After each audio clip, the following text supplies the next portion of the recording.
আসসালামু আলাইকুম, শুভেচ্ছা, স্বাগতম। প্রিয় দর্শক, এই সংবাদ তো ডেলি পড়ি। গাজাকে নিয়ে সংবাদ আর কি। গাজায় এখন দুর্ভিক্ষ চলছে। সেই দুর্ভিক্ষের পাশাপাশি গুলি খেয়ে অনেক লোক মারা যাইতেছে। একে তো পেটে নাই কোনো খাবার দাবার, হেয়ার পরে আবার আক্রমণ।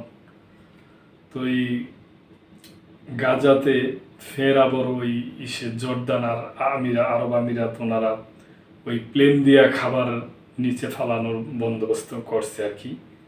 ওই ব্যাপার নিয়ে বাংলাদেশ প্রতিদিন পত্রিকায় সংবাদ আসছে। গাজায় ফের আকাশ থেকে ত্রাণ ফেলতে যাচ্ছে জর্দান ও আমিরাত। গাজার অবরুদ্ধ অঞ্চলে আকাশপথে ত্রাণ পাঠাতে যাচ্ছে জর্দান ও সংযুক্ত আরব আমিরাত।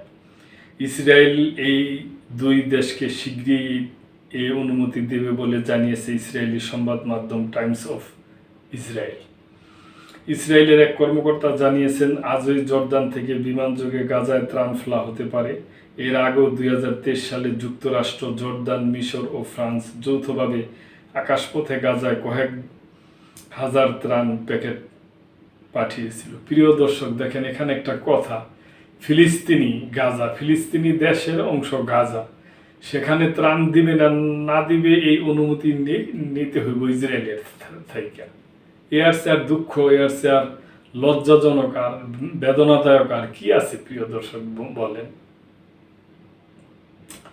তবে সে সময় এসব প্যাকেটের কিছু জনবহুল এলাকায় পড়ে 5 জন গাজাবাসীর মৃত্যু ঘটে। ছোট প্যারাসুটে করে খোলা জায়গা লক্ষ্য করে এসব ত্রাণ পাঠানো হলেও বাতাসের কারণে তা সঠিক স্থানে না পড়ে দুর্ঘটনা ঘটেছিল। এদিকে গাজায় যুদ্ধবন্ধ ও মানবিক সংকট লাঘবে কাতার ও মিশর যৌথভাবে মধ্যস্থতা চালিয়ে যাচ্ছে। অবশ্যই এই দুইটা দেশ খুবই চেষ্টা চালাইতেছে, কাতার আর এই মিশর। এরকম যদি আরব আমিরাত, সৌদি আরব, তারপরে বাহরাইন, কুয়েত আরো যে আছে, জর্দান, এরা যদি করতো তাহলে হয়তো আরেকটু হইতো। এক যৌথ বিবৃতিতে দেশ দুটি জানিয়েছে, চলমান আলোচনার সর্বশেষ ধাপে কিছু অগ্রগতি হয়েছে। আলহামদুলিল্লাহ, আমরা চাই যে অগ্রগতি হোক। 3 সপ্তাহের আলোচনার পর এখন পরামর্শের জন্য কিছুটা বিরতি নেওয়া হয়েছে, যা জটিল আলোচনা প্রক্রিয়ার স্বাভাবিক অংশ। তবে বিভিন্ন আন্তর্জাতিক সংবাদ মাধ্যম যে ধরনের তথ্য ফাঁস হয়েছে তা বাস্তবতা প্রতিফলিত করে না বলে দাবি করেছে কাতার ও মিশর। তারা জানিয়েছে, এসব ভুয়া তথ্য মূলত মধ্যস্থতাকারী পক্ষগুলোর প্রচেষ্টা দুর্বল করতে এবং আলোচনার গতিপথ প্রভাবিত করার উদ্দেশ্যে ছড়ানো হয়েছে।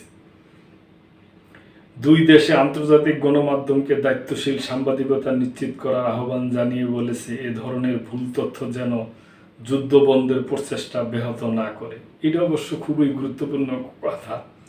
আকুল আবেদন থাকবে এই সমস্ত সংবাদ মাধ্যমের প্রতি এবং এই সমস্ত গোষ্ঠীগুলির প্রতি যে আপনারা ভুল তথ্য ছড়ায়েন না। এটা মানুষের জীবন মরণ খেলা।